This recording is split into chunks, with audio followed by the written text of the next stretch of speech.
जी हां दोस्तों, दूसरे दिन अराफात की पहाड़ी पर पहुंचे 15 लाख से ज्यादा हाजी, मांगी दुआएं।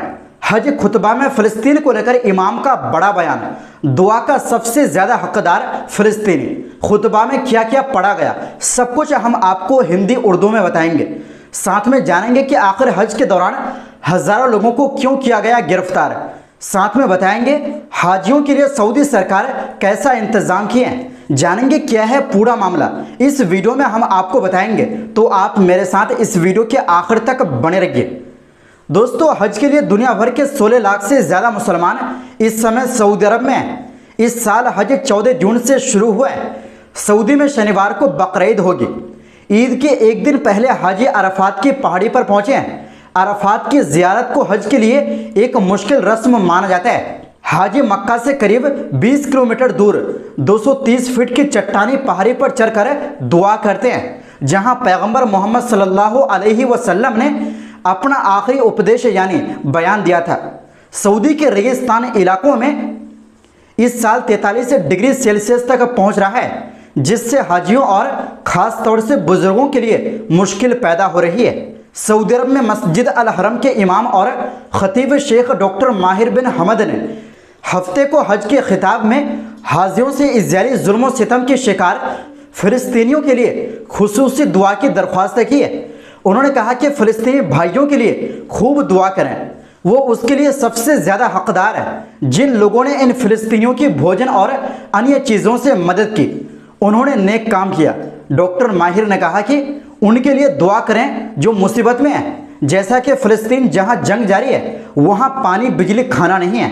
दोस्तों, हज के लिए मौजूद लाखों तीर्थ यात्री आज मक्का के मैदान अराफात में मौजूद है, जहां निमरा मस्जिद में खुतबा हज दिया गया था।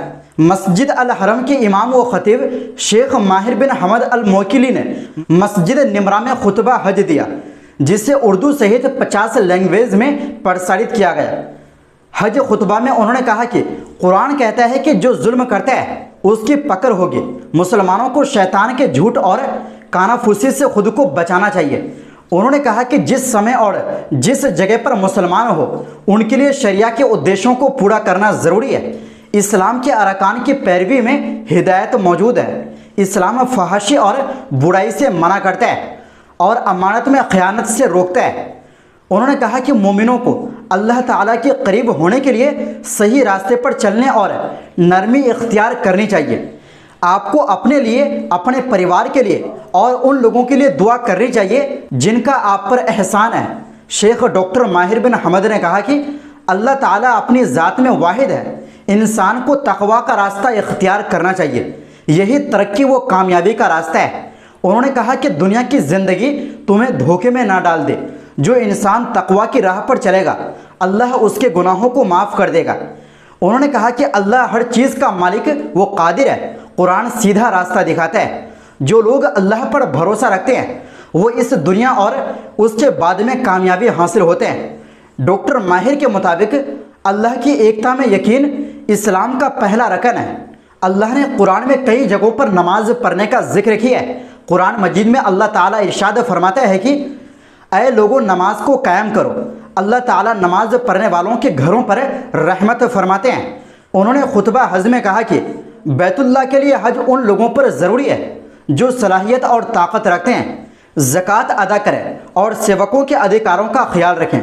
उन्होंने कहा कि कुरान में लोगों के लिए हिदायत मौजूद है। इस्लाम की बुनियाद खैर व फलाह पर है।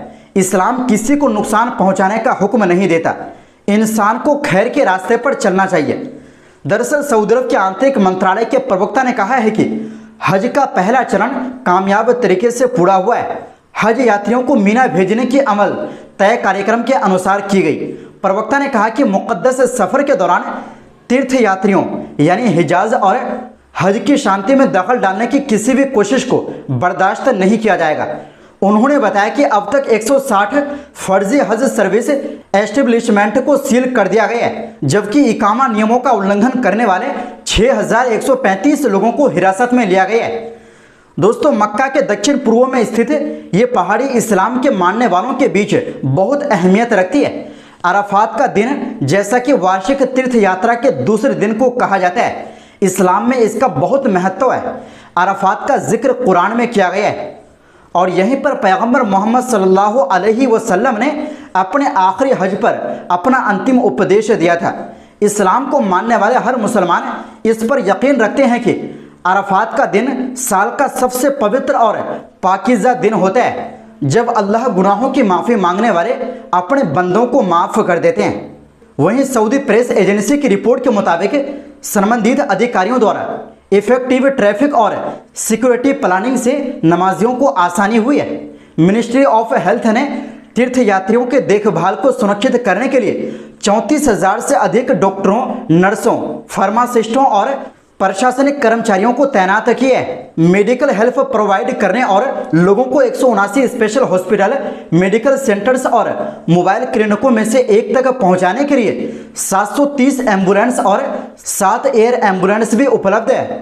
मंत्रालय ने कहा कि 7 जून से उसके मेडिकल सेंटर्स ने 180 तीर्थयात्रियों के दिल के ऑपरेशन किए हैं और 470 से अधिक तीर्थयात्रियों का डायलिसिस किया गया है। मंगलवार तक 70,000 से अधिक तीर्थयात्रियों को मंत्रालय द्वारा प्रदान की गई मेडिकल सर्विसेज से फायदा हुआ है। दोस्तों, सऊदी अरब ने इस साल हज के लिए नियमों में कई अहम बदलाव किए हैं। सऊदी के ग्रैंड मुफ्ती शेख अब्दुल अजीज इब्न अब्दुल्ला अल शेख ने इस बार बिना ऑफिशियल परमिट के हज यात्रा करने वालों के लिए साफ तौर पर कहा है कि यह नाजायज़ है। सऊदी सरकार ने भी कहा है कि किसी भी व्यक्ति को बिना परमिट के तीर्थयात्री करने की अनुमति नहीं होगी। उन्होंने सभी तीर्थयात्रियों से आधिकारिक दिशा निर्देशों और सुरक्षा उपायों का सख्ती से पालन करने का आग्रह किया है। तो दोस्तों, आप भी तमाम हाजियों के लिए दुआ करें कि अल्लाह सभी के हज को कबूल करे। इस वीडियो में बस इतना ही।